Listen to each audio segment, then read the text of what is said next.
একাকিত্ব এটি সবসময় কষ্টের হয় না। কিছু কিছু একাকিত্ব নিয়ামত। রবের জন্য যে একাকিত্ব, সে একাকিত্ব কখনো কষ্টের হয় না। একাকিত্বের সময় রবের সাথে সম্পর্কটা অনেক গভীর হয়। হৃদয় ভেঙে আর চুরমার। কোথাও কোনো আশার আলো নেই, চারদিকে ঘন ঘটে অন্ধকার।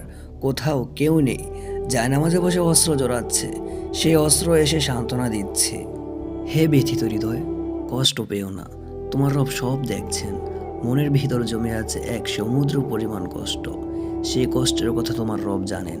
তিনি তোমার সহায় হয়েছেন বলেই তো এই একাকিত্ব দিয়েছেন, যাতে তোমার কষ্টের কথাগুলো তোমার রবের সাথে বলে হালকা হতে পারো। তোমার দুশ্চিন্তার কথা রবকে বলে নিশ্চিন্ত হতে পারো। হে ব্যথিত হৃদয়, তুমি কি জানো না তোমার রব যে অসম্ভবকে সেকেন্ডের ভিতর সম্ভব করতে পারে? তাহলে কেন একাকিত্বকে ভয় পাও?